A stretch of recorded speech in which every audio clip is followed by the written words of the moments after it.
A battle broke out between two dormitories, the White Cats dorm and the Black Dogs dorm. Romeo, as the leader of the Black Dogs, and Juliet, as the leader of the White Cats, both signaled their subordinates to begin the attack. Once the fight started, their followers immediately clashed, striking each other without mercy, while Romeo and Juliet kept their eyes locked on one another. Hazuki tried to help Romeo, but he stopped her because he wanted to defeat Juliet on his own. The duel between the leaders then began. Romeo and Juliet charged forward, attacking each other. Dahlia Academy was a prestigious school where the eastern nation of Tuwa and the western kingdom coexisted, yet the eastern students of the Black Dogs dorm and the western students of the White Cats dorm were caught in a storm of conflict. When the two leaders were about to fight, Scott asked Juliet to let him take her place, saying that he was willing to protect her with his life. Seeing what he considered an irritating scene, Romeo struck Scott and lifted him up, belittling him and telling him to lock Juliet in her dorm instead. Juliet quickly stepped in to help Scott and threw Romeo aside. She told Romeo that she did not need protection from anyone and urged him to attack her with all his strength. Romeo admitted that he had no intention of attacking a woman as it could hurt his pride. Juliet became annoyed because Romeo kept underestimating her. Suddenly, Anne from the White Cats prefect group arrived with her team, coming to put an end to the conflict. Anne reminded everyone that the chaos was inappropriate. Romeo immediately rejected her words, refusing to obey a White Cats prefect. Anne then said she would report Romeo to the Black Dogs prefect. Hearing this, Romeo fell silent, unable to respond. After that, the White Cats members dispersed. Scott shouted that he swore to defeat Romeo, but Hazuki told him he was nowhere near Romeo's level. Later in the dorm, the Black Dogs students were upset about the prefect's intervention earlier. Prefects held the highest authority over school discipline. The Black Dogs students were confident they could beat the White Cats and placed their hopes on Romeo. At that time, Romeo looked gloomy. Hazuki offered to cheer him up, but her behavior only annoyed the other students. She quickly clarified that she had no inappropriate intentions toward Romeo, but without realizing it, Romeo had already walked away. Romeo was frustrated and unsure what to do. Since grade school, he and Juliet had always been at odds, and their rivalry continued through middle school and into high school. He was frustrated because nothing had changed. The truth was, Romeo had always loved Juliet. He never wanted to fight her and only wanted to make sure she was never hurt by anyone else. He was especially irritated with Scott for so casually saying he would protect Juliet, because those were words Romeo himself had always wanted to say to her. He was sick of the act and unsure how to get Juliet's attention. He wondered if he should just confess his feelings outright. If it worked, it would be amazing, but if it failed, he would never be able to face her again. Meanwhile, Juliet was practicing swordsmanship in the training hall with her friends. She moved so skillfully that her opponent surrendered. Juliet thanked her opponent. Scott handed her a towel and remarked that she was good at humbling men. Juliet admitted she was not that skilled yet. She only wanted the strength to change the world. She said that whenever she spoke about it, people would laugh even though she was serious. For that reason, Juliet did not want to be underestimated, but Romeo always seemed to hold back and treat her lightly. She was so annoying that she accidentally tore Scott's towel. Unexpectedly, Romeo saw this from a distance. He could not hear exactly what Juliet was saying, but he was sure she was upset, which made him feel like he had no chance at all. Suddenly, Romeo noticed grade school students from the Black Dogs dorm being caught by high school students from the White Cats dorm. Apparently, the younger students had painted graffiti on a door. Juliet asked them why they did it. One of them explained that the White Cats grade school students had mocked them by calling them weak. A friend of Juliet's pushed the boy for his rude words, causing him to get a nosebleed. Juliet stopped her friend and said that it was true the Black Dogs grade school students were weak. She told them that insulting back was not real revenge because it would not help a friend in trouble. Juliet even dismissed the idea of such retaliation. The boy with the nosebleed grew upset at being underestimated and pushed Juliet. She said that this was what real strength looked like, and it turned out he was capable of doing it. Hearing her words, the boy was moved. Juliet immediately wiped the blood from his nose and told him to go home, warning that she would not go easy on him next time. She even tapped his nose lightly. Juliet's friend wondered why she was acting so soft-hearted. Juliet told them not to let their emotions get stirred up just because of the younger students, since the White Cats had high standards. Romeo realized that it was actually Juliet's nobility that made him like her, and he felt that she should know about his feelings. That meant he needed to gather his courage, and he planned to meet her in secret. Without even realizing it, he ended up walking toward her. Juliet asked what his reason was for being there. Romeo said he did not come to start a fight. He was about to explain his real reason, but found it so hard to say that he blurted out something strange instead, then quickly ran away. At that moment, Juliet admitted she was annoyed because she felt Romeo had once again made a fool of her. Romeo shouted, calling himself a loser. Cantho and Ego saw him and wondered what he had been doing at the gym earlier. Not long after, they saw Juliet come out of the gym. From Mavo's observation, Juliet usually walked back to her dorm alone, and that was the perfect chance for them to defeat the leader of the White Cats. Cantho prepared their masks so their faces would not be recognized. Chizuru was also with them, saying that Romeo's way of dealing with the White Cats was far too slow. Juliet was walking alone toward her dorm when Ego and Cantho followed her from behind, already carrying blunt weapons. When Juliet turned around, they froze up and acted awkwardly. Even though they were wearing masks, she recognized them as Ego and Cantho. Since their cover was blown, they went ahead and attacked. Cantho swung his stick toward her, but she dodged and kicked him back. Ego then came from behind, ready to strike, but Juliet swiftly kicked him down as well. Suddenly, Chizuru sprayed pepper solution into Juliet's eyes. Ego grabbed her, holding her tightly so she could not break free, and Cantho covered her mouth with tape. Juliet had no idea why they were suddenly attacking her. But to Chizuru, this was part of the internation rivalry, and they would do anything for the Black Dogs to win. Chizuru then used a box cutter to slash Juliet's uniform. Just then, Romeo arrived and pulled Juliet away from them. Ego was confused as to why Romeo was rescuing her, while Chizuru said Juliet had stolen their target. Before long, someone was about to pass by, so Chizuru told Ego and Cantho to retreat. Romeo was shocked when he saw Juliet's torn uniform. She opened her eyes, heard his voice, and backed away in fear. He began to wonder if she thought he was the one who attacked her, so he asked her not to misunderstand. Juliet, with tears in her eyes, quickly left. That night, Chizuru, Ego, and Cantho came to Romeo's dorm to ask what he had done earlier. They wanted to talk outside, but without a word, Romeo immediately struck all three of them, furious that they had caused him what felt like a personal disaster. He thought about going to Juliet's dorm to explain the misunderstanding, but figured it would be pointless. Suddenly, an arrow flew past and struck near Chizuru's head. It carried a letter from Juliet asking Romeo to meet her at the fountain in the central plaza right away. Romeo went there and found Juliet already waiting, holding a sword. He was certain she wanted to challenge him. Juliet asked whether he had attacked her earlier or saved her. If he had attacked, she would fight him with the sword she carried. If he had saved her, she wanted to know why, since they were supposed to be enemies. The real reason was love, but Romeo could not bring himself to say it because he was not ready, so he decided to lie like he usually did. Juliet said that if he saved her out of pity, that was just as hurtful, because she did not want to be pitied by anyone. She cried, saying she could not stand being seen as weak by him any longer. Romeo began to realize that maybe she had cried earlier because of that. He tried to deny it, but Juliet pointed out that he always held back his attacks against her and avoided fighting, which to her was the same as underestimating her. Since they were kids, Juliet and Romeo had always been at each other's throats, to the point where their teachers often scolded them. All Romeo knew about Persia was that she was the only daughter of a noble family from the Western Kingdom, but in her homeland, titles and wealth were only passed down to men. If things stayed that way, she would lose everything. Romeo eventually understood why Juliet wanted the power to change the world. She wanted the strength to stand on equal ground with men, the intelligence so other nobles wouldn't look down on her, and the influence so no one could ignore her, all to change the laws of their world. Romeo realized he had been ignoring her feelings. His attempts to protect her had only ended up hurting her. Romeo decided he wouldn't hold back anymore. He told Juliet to fight him, and she thanked him before asking him to show his full strength. She had handed him one of her swords. They both got ready to duel, all because of Romeo's hesitation that had wounded her before. As they drew their swords, Romeo suddenly blurted out that he loved her and asked her to be his girlfriend. Juliet's face instantly turned red. Romeo reassured her that he was being serious, but Juliet got annoyed and attacked, thinking he was just messing with her again.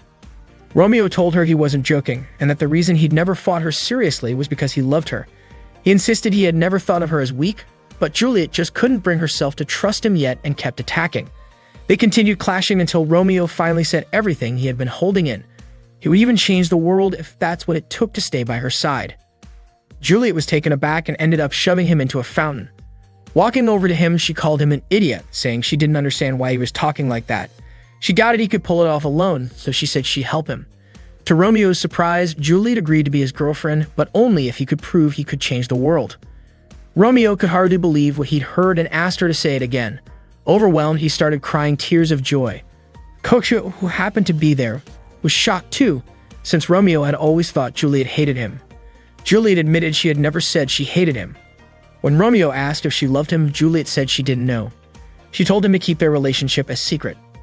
Romeo agreed without hesitation, saying it didn't matter as long as he could be with her. After that, they started dating in secret. The next morning on the way to school, Romeo caught up to her and asked if they could walk together now that they were a couple, but Juliet quickly told him not to talk to her. Romeo was stunned by her reaction. A moment later, Scott and Hasuki arrived to meet their respective leaders, and that's when Romeo realized Juliet had acted that way because other people were nearby. That day, the students from the Black Doggy dorm and the White Cat dorm crossed paths again, ready to start another brawl. Hasuki complained that the White Cat students were ruining the scenery, and Scott, not wanting to be outdone, fired back with his own remark. Juliet then suggested that they settle things with a match. Hasuki happily accepted the challenge, but she was startled to see Romeo's flustered expression that to her resembled a sheepish goat. Romeo quickly switched to a more intimidating look. Once the fight began, the students charged at each other without hesitation, trading blows without fear. Juliet swung her staff at Romeo, but he easily caught it. The battle grew more intense. Scott took a powerful kick from Hasuki, and Hasuki then offered to help Romeo take on Juliet. Scott, on the other hand, wanted to assist Juliet. But when both sides looked around, they realized Romeo and Juliet were no longer in the fight. It turned out Romeo had pulled Juliet aside to another spot. Juliet was confused about what he was doing. Romeo admitted he simply wanted to know more about her. Juliet immediately gave him information about her blood type, birthday, and eyesight, but that wasn't what Romeo meant. He explained that he wanted to spend time alone with her. Hearing this, Juliet chose to leave. Romeo didn't expect her reaction. He thought that couples were supposed to do romantic things together. He grabbed Juliet's hand and said that even without a reason, and even if there was danger, he still wanted to be with her. He was about to confess his feelings when Hasuki suddenly showed up to help him. Romeo quickly pretended to be restraining Juliet. Romeo refused Hasuki's help, but Juliet, clearly annoyed, kicked him under the chin, sending him sprawling. She left immediately. Hasuki went over to Romeo, surprised that he had been taken down by Juliet. Later that afternoon, while Juliet was in the changing room, her friends praised her for defeating Romeo. After they left, Juliet's thoughts drifted to her past. When she was little, she had wanted to give flowers to her father, but he turned her down, telling her not to bother him with unimportant things because he was busy. Romeo, on the other hand, always wanted to be with her for no reason at all. Suddenly, she heard Romeo's voice calling her name.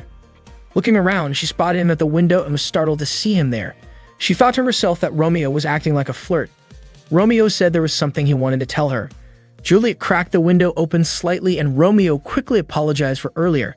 He explained that he had asked some grade school kids what people in the West do when they're dating, and they told him that giving a rosary was a sign of love. Romeo then offered the rosary to Juliet, asking her to accept it as proof of his feelings. Just then, Scott interrupted, asking Romeo what he was doing. Romeo countered by asking why Scott was there, and Scott explained that he was standing guard. Scott was convinced Romeo would try to attack Juliet when she was off guard. Juliet shut the window again, and Scott leaped at Romeo to catch him. The two of them fell, and Juliet saw Romeo holding up the rosary he had planned to give her. When Romeo regained consciousness, he was back at the dorm, resting on Hasuki's lap. Confused, he asked why he was there. Hasuki claimed Juliet had been cruel enough to push him off the roof, and also informed him that the Black Doggy dorm students were now storming the White Cat dorm to avenge him. They weren't just doing it for Romeo, but to protect the pride of their dorm. Hearing this, Romeo tried to run off, but Hasuki stopped him, wanting to take care of him. However, Romeo managed to swap places with Yotari, the dorm's dog, and slip away. He chased after Juliet, but she kept avoiding him, not wanting to stop because the Black Doggy dorm students were chasing her too. Romeo told his friends to stop, saying he would go after Juliet himself. Suddenly, Scott and his friends blocked Romeo's path. Scott couldn't believe Romeo would gang up on Juliet and challenged him to fight again. Romeo was baffled. How had things turned into this when he just wanted to give Juliet a gift? He stayed silent while his dorm mates fought the White Cat students, holding onto the rosary and remembering Juliet's words about proving he could change the world. Lost in thought, Romeo didn't notice Scott and two others ganging up on him. In the struggle, the rosary broke. Romeo's energy seemed to drain away as he walked off, leaving everyone wondering what was wrong. Then, without warning, Romeo lifted a huge statue. He was furious. Not because of the fight, but because the rosary, which had cost him so much, had been broken by them. Romeo attacked everyone with the statue he was holding, swinging it around to take down anyone involved in the fight, whether they were from the Black Dogs or the White Cats. That night, he was punished by being told to pull weeds near the lake. Feeling frustrated as he looked at the broken rosary, he was about to throw it into the lake when Juliet appeared and stopped him. She already knew about his punishment for damaging the statue. Romeo apologized for breaking the gift he had wanted to give her. Juliet then asked him to row a boat for her. Romeo worried someone might see them, but Juliet reassured him it was fine since it was already dark. He found it strange considering Juliet was usually the one reminding him to avoid being seen by others. They got on the boat together and headed toward the middle of the lake. Juliet enjoyed the cool night breeze while Romeo couldn't believe he was alone with her on a boat. Juliet then took the rosary from his pocket, realizing that was what he had wanted to give her. Romeo admitted he could just buy another one in town, so he didn't mind if she threw it away. Instead, Juliet told him to close his eyes. When he opened them again, he was startled to see her face right in front of his. Blushing, he realized she had placed a rosary around his neck. Romeo was surprised and asked if she had fixed it with magic, but Juliet explained that it was her own rosary. He then learned that people from her culture wore rosaries every morning for prayer, and she gave hers only to someone truly special as a good luck charm. This particular rosary had been a gift from her mother when she got accepted into the school. It was precious to her because she prayed with it daily, making it a sincere symbol of her feelings. Juliet asked Romeo to take care of it, but he said such a valuable item should stay with her, and that her feelings were enough for him. Juliet immediately began rowing back to shore. Romeo stood to try and stop her, but ended up falling into the lake. Not understanding why Juliet was upset, he called out for her to help him since he couldn't swim, but she simply left. The next day at school, Romeo was searching for Juliet in the courtyard when Hasuki approached and invited him to go into town with her to visit the Dahlia Garden. Romeo refused, explaining he already had plans with someone else. Curious, Hasuki asked who he was going with. Just then, an adorable-looking boy walked up to Romeo, and Romeo quickly left with him. Only then did Hasuki realize why Romeo had never shown interest in her. She assumed he was into boys. Shocked, she fainted and was immediately taken to the student infirmary by her friends. Romeo hadn't expected Juliet's disguise as a cute boy to fool Hasuki so easily that would seem to have caused an entirely different misunderstanding. The day before, Romeo and Juliet had gone to the confessional to talk. Romeo had asked her out for the next day, since it would be the only day in May when they could leave the dorms. Juliet refused, saying it was impossible. If they had to meet in secret even just to talk, there was no way they could go on a date openly. Romeo then handed her a uniform and a wig for a disguise, both handmade by him. He was confident they could go on a date without being recognized. Juliet called him an idiot, warning that it would be dangerous if they were caught. Romeo looked disappointed, saying that if things kept going this way, they'd never be able to have a date. Seeing him upset, Juliet told him that even if Mia cried, it wouldn't change anything. Dating was impossible for them. Yet the next day, she wore the disguise and went out with him anyway. Suddenly, Scott appeared, calling out Juliet's name. They thought their cover had been blown, but Scott explained he was just searching for her because he could sense her scent near Romeo. He then ran off to look for her, hoping to invite her to tour the city. Romeo felt relieved that her disguise had worked and figured it was finally time to enjoy their date. Not long after, Romeo's friends approached and asked who the student with him was. Romeo claimed it was a relative from middle school named Chulio. His friends remarked that the name sounded strange and that the face seemed oddly familiar. To Romeo's dismay, they started blushing as they stared at Juliet in disguise. Soon, even more female students began approaching, curious about the cute boy with Romeo. As the crowd grew larger, Romeo became increasingly annoyed. They were completely ruining his date plans. They eventually arrived at Dahlia City. Both the city and Dahlia Academy had been established as a symbol of friendship between the Western nation and Tua. To Romeo's surprise, his friends had followed them there. It turned out they wanted to hang out with Juliet as well. Romeo told them they would have to defeat him first if they wanted to spend time with her. Mia was puzzled to see Romeo looking so cheerful, especially since, according to Shizuka, he usually didn't care about those around him, had a stern face, disliked chatting, and often gave off an intimidating aura. At that moment, Romeo was picking out a rosary, while Juliet was surrounded by friends, which meant he couldn't give it to her in front of them. His frustration didn't stop there. When they went to a restaurant he had planned to visit, every seat had already been reserved. That ruined his idea of having a meal together while enjoying the ocean view. Romeo still couldn't figure out why his friends kept following him. In the end, they settled for eating ramen. Everyone tried to convince Juliet to sit with them. That was when Chartreuse from the White Cat's dorm happened to be at the same restaurant, enjoying her meal. She wasn't surprised by the commotion caused by the Black Dog students, but she was briefly startled when she saw Juliet's face. Romeo and the others ate ramen together, though he couldn't help wondering why they ended up in such a dull place. Juliet struggled to use chopsticks and accidentally spilled ramen on her clothes. Romeo quickly tugged at the hem of her pants so the hot broth wouldn't burn her skin, but Juliet yelped and hit him in embarrassment. Afterward, they went to an amusement park. Romeo hadn't expected his lunch and shopping plans with Juliet to fall apart like that, so he grabbed her hand and led her to the haunted house. Inside, he felt relieved to finally be alone with her in the dark. Suddenly, a zombie appeared. Romeo scolded it while Juliet immediately struck it before running out, refusing to go back inside. Romeo rushed to look for her, worried she might think of this as the worst date ever. Meanwhile, Chizuru was shopping with Kakushou and Eigo when he spotted Romeo looking downcast. Wanting to get back at him, Chizuru kicked Romeo into the sea and stepped on his head. Suddenly, Juliet arrived and scolded Chizuru, saying that even if Romeo could be foolish at times, he still meant a lot to her. Chizuru then tried to trick Juliet into being friends, but she threw him aside without hesitation. Later, Romeo and Juliet went up to the tower to talk. Romeo had thought Juliet had gone home, but she explained she had only gone to the restroom because the wig she was wearing was making her head itch. He suspected she might be upset because their date didn't go smoothly, but she smiled and told him she had heard about how different he seemed compared to his usual gloomy self when they were together. She can wonder how someone from Tua could handle such spicy ramen. To Juliet, a date wasn't just about eating and shopping. It was about getting to know each other. Because of that, she considered their date a success. Romeo was touched by her words. Unfortunately, Scott appeared and the two started fighting again. Romeo couldn't believe how their alone time always ended that way. Unexpectedly, when Romeo and Juliet returned to the dorm, Chartreux happened to see them together. When Romeo and Juliet were spending time together, Romeo asked her to keep her schedule free for the next 3 days since that day marked 1 month since they started dating. Juliet was surprised that Romeo had actually been counting, especially since their relationship could end at any moment. For Romeo, every day in their relationship felt like a life or death gamble, and the fact that they had made it a whole month without anyone finding out made him want to celebrate together. Juliet laughed, not expecting Romeo to be the type to get carried away with emotions. When Juliet didn't immediately agree, Romeo sulked. Not wanting to see him like that, Juliet finally gave in. Just then, Scott and Hasuki walked up to them. In a panic, Romeo and Juliet started pretending to fight so their relationship wouldn't be discovered. It turned out Scott and Hasuki came to tell them that Chartreux had returned to school after taking a year off. At that moment, Chartreux asked for a driver to stop the car and told him to inform the students to welcome her. The students quickly got ready. When Chartreux arrived, the entire White Cats dorm cheered excitedly. Chartreux went over to Scott, asking him to entertain her, but then suddenly hit him in the face, saying his presence was boring her.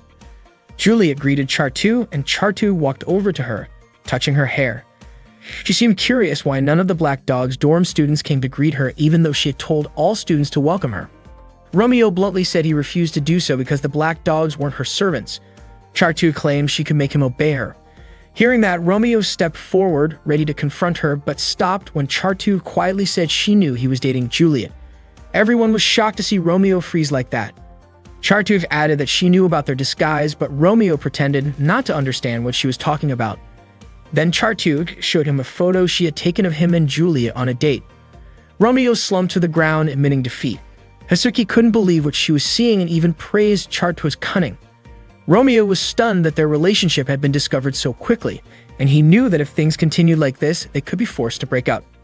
Chartreux approached him, saying she would keep the secret if he agreed to her condition, becoming her loyal pet. At first, Romeo refused, but when Chartreux casually mentioned that her shoulders were sore, Romeo found himself giving her a massage. He realized he had no other choice but to protect their secret. Juliet, however, looked at him with disgust. Hasuki walked up and slapped him repeatedly, trying to snap him out of it. His friends were also confused as to why he was letting himself be pushed around like this. Later, Chartreux blew a whistle to summon Romeo, warning that he had better show up by the third whistle or she would expose the dating photo. Romeo knelt down, begging her not to do that, but she didn't care. She only wanted him to be her obedient pet. She even reminded him that if the truth got out, he would lose his supporters and his popularity. Romeo knew that if that happened, Juliet would never be able to achieve her dream, leaving him with no other option. Not long after, Romeo sat alone, deep in thought, when Juliet appeared and asked why he had been alone with Chartreux earlier. She said she didn't really care who he spent time with, but his expression when looking at Chartreux seemed off. She half-jokingly asked if he preferred girls with a more noticeable figure. Romeo denied it, saying she misunderstood, when suddenly the whistle blew again. He quickly said he had to go, leaving Juliet confused about what he was really doing. This time, Chartreux ordered him to crawl and escort her to the dorm. The Black Dog's students were baffled by what they saw. Romeo suggested it would be faster if he carried her, but Chartreux insisted on treating him like her pet. even dangling a dog bone in front of him to motivate him. Romeo refused until she replaced the bone with the photo of him and Juliet on their date. At that, he sped up instantly. The Black Dog's dorm students watched in shock, and Chizuru even suspected Romeo had betrayed them, saying he deserved the harshest punishment. After dropping Charduk off, Romeo crawled back toward Juliet, leaving her stunned. He apologized for making her wait, saying there was a reason for what he was doing. But before he could explain, the whistle sounded again. Charduk asked Romeo to catch a deer for her because she was craving it. Like it or not, Romeo went along with her request, while Juliet kept waiting for him until nightfall.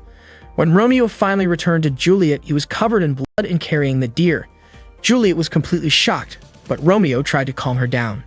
He was frustrated because Charduk seemed to be enjoying herself a little too much. Juliet then asked what the whistle sound had to do with him. Romeo couldn't give her an explanation, but he promised he would never fail to protect her. Juliet believed that Romeo would never lose and told him not to wear a face that wasn't truly his.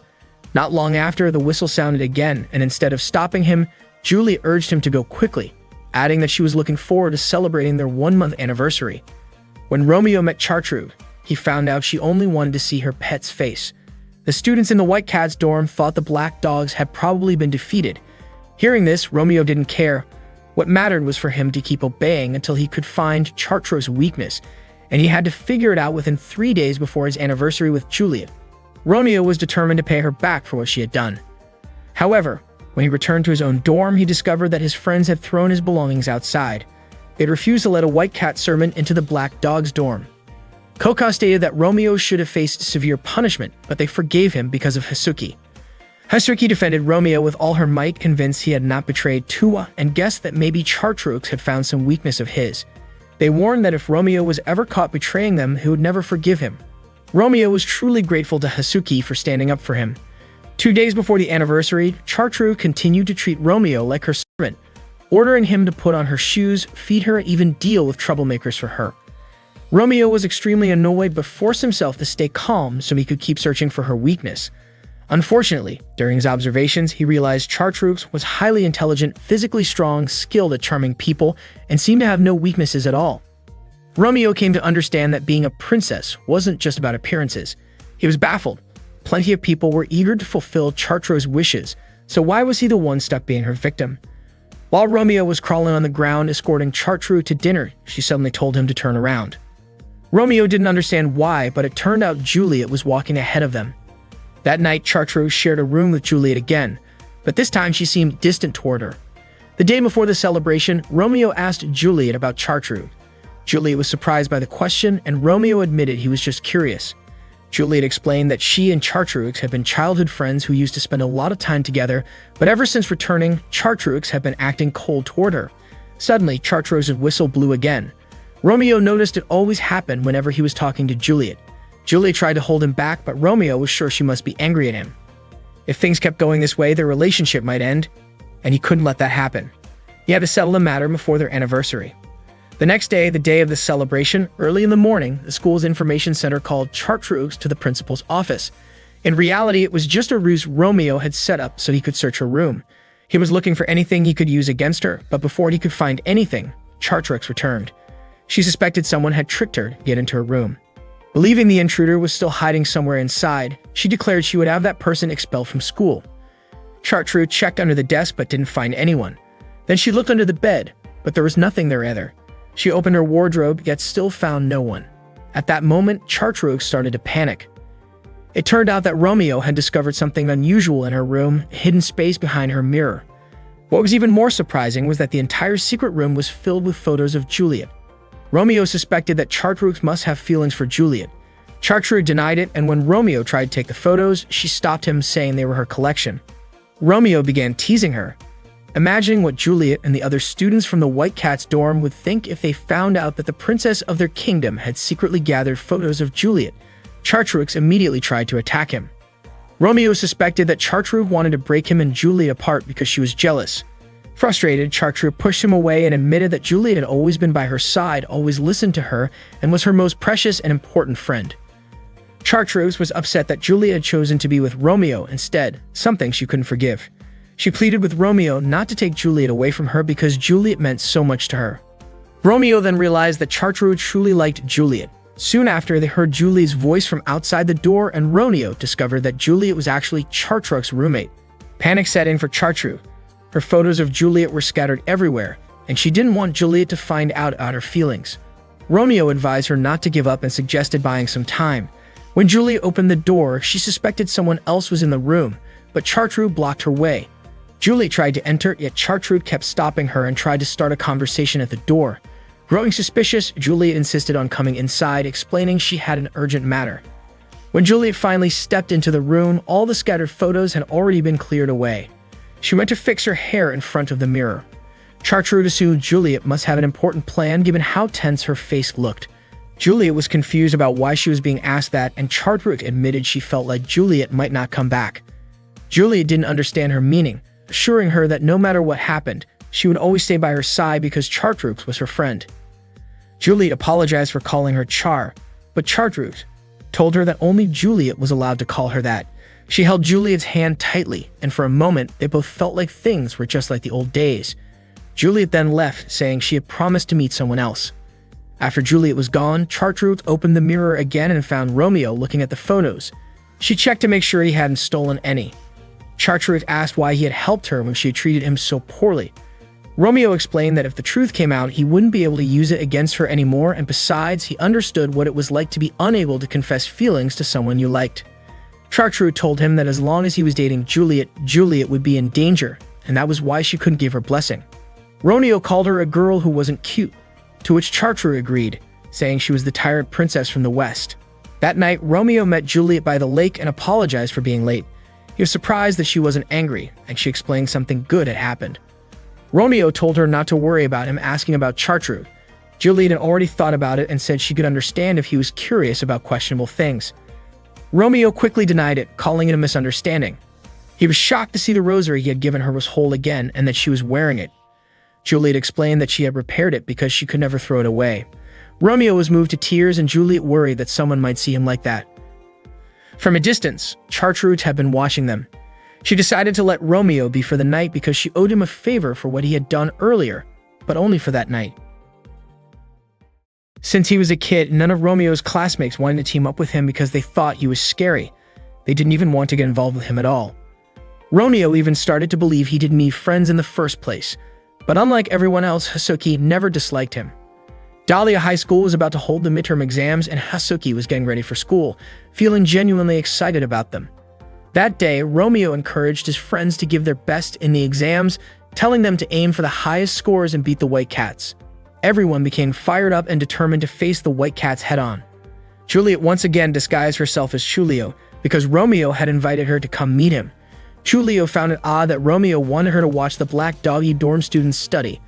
Romeo explained that it was part of the Black Doggy study camp tradition. 3 days before the exams, they would spend 72 intense hours studying until they collapsed, and no one was allowed to leave the dorm during that period. He invited Chulio because he wouldn't be able to see her during those 3 days. Chulio scolded him, saying he should be able to restrain himself. Meanwhile, Eigo and Kantho asked Chizuru to join the study session, but Chizuru refused because he didn't want to get close to anyone. When Chartruk saw Chulio, she suddenly decided to participate, but Romeo commented that Chizuru's foolishness might spread like a disease. Chizuru shot back, calling Romeo the kind of student who nearly failed every year. The two were about to start a fight when Hasuki suddenly arrived and scolded them. Hasuki appeared so strict, calling them brainless pigs who loved to cause trouble. To Julio's surprise, all the Black Doggy dorm students showed deep respect for Hasuki. They immediately straightened up and followed her orders without complaint. Julio couldn't believe how different Hasuki was compared to her usual self. Hasuki even threw books at Chulio and Romeo for talking during the session. Hasuki wondered why Julio, who she thought was a middle school student, was even in the study camp. Romeo explained that Chulio's academic level was on par with a high school student. Hasuki allowed her to stay because she didn't want the camp to kick out anyone. Chulio was still puzzled about Hasuki's sudden change in personality. It turned out that whenever Hasuki wore her glasses, she took on a more serious role. Despite her strictness, she was one of the smartest people in the Black Doggy dorm and took full responsibility for making sure no one failed during study camp. Hasuki then gave the students a test to measure their knowledge. Romeo tried to show off to Julio with question number 1, but ended up falling asleep. As punishment, Hasuki pinched his eyelids to wake him up.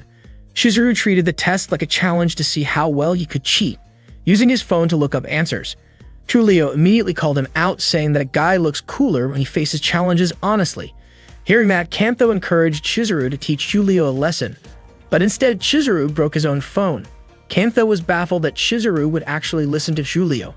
He tried to tell Eigo about it, only to find Eigo doing something even stranger. He was sketching a woman's chest shape into his graph. Hazuki came over, asking them to focus on the test. After the test, she explained how to solve the problems correctly. Giulio found it strange that Romeo didn't seem to enjoy studying, and he never complained. Romeo explained that if he failed at such a prestigious school, he would be sent back to his hometown. He also said Hazuki worked hard to make sure no one failed and truly cared for every Black Doggy dorm member, so everyone felt grateful to her. That night, Romeo escorted Juliet back to her dorm. She was planning to return by passing through the underground waterway. Juliet said she had enjoyed the study camp that day since the White Cats never held activities like that. She mentioned that they wouldn't be able to see each other until the exams ended, but she didn't mean she felt lonely. After Juliet entered the waterway, Hazuki suddenly appeared, surprising Romeo. She explained that he had suddenly disappeared, so she came to find him. Romeo assured her he hadn't gone far as he was still within the dorm grounds. He thanked Hazuki for helping him understand the lessons and said he was confident he would pass because of her. Hazuki felt relieved to hear that and was happy to see Romeo smiling again, as he had been acting strange around Chartreuse earlier. She suspected he might have been hiding something from her, but Romeo didn't deny it since Hazuki was his friend. Hazuki reminded him that they were allies and that she wouldn't mind if he asked her for anything. After Hazuki left, Chartreuse suddenly appeared and pinched Romeo's cheek, catching him off guard. Chartreuse was furious when she found out Romeo had smuggled Juliet into the Black Dog dorm by disguising her as a boy. She kicked him and called him indecent. She even threatened him, warning that if he ever pulled something like that again, there would be consequences. Romeo quickly apologized, surprised that Chartreuse had still been keeping an eye on him. Chartreuse accused him of being greedy for getting close to another girl and warned him to make sure Hazuki never found out about his relationship with Juliet, because if she did, the truth could spread to everyone. Romeo disagreed, saying Hazuki wasn't that kind of person. He trusted her deeply because they had known each other since grade school. But to Chartreuse, the fact that he had kept the relationship a secret for so long actually proved he didn't fully trust Hazuki. Romeo denied that, saying that everyone has their own secrets. Without another word, Chartreuse slipped away into the drainage tunnel. In truth, Romeo did want to be honest with Hazuki, but he was afraid that if he told her, their friendship might be ruined. That night, Chizuru noticed Hazuki smiling to herself and found it odd. Hazuki in turn suspected Chizuru had just stolen food from the cafeteria. Chizuru handed her an apple and guessed that Hazuki's dedication to the Black Dogs was actually for Romeo's sake. Hazuki's face turned bright red. Chizuru couldn't help but wonder what she really saw in him. Hazuki explained that when she was younger, she had trouble socializing with other kids and spent most of her time studying. Back in grade school, Romeo once complained about his bad grades, so she pointed out his mistakes on a test. Romeo called her a genius and kept asking her to tutor him. Eventually, he got much better grades. He thanked her and asked if they could be friends. From that moment on, Hazuki began to change. She was happy to be useful to Romeo and wanted to stay by his side.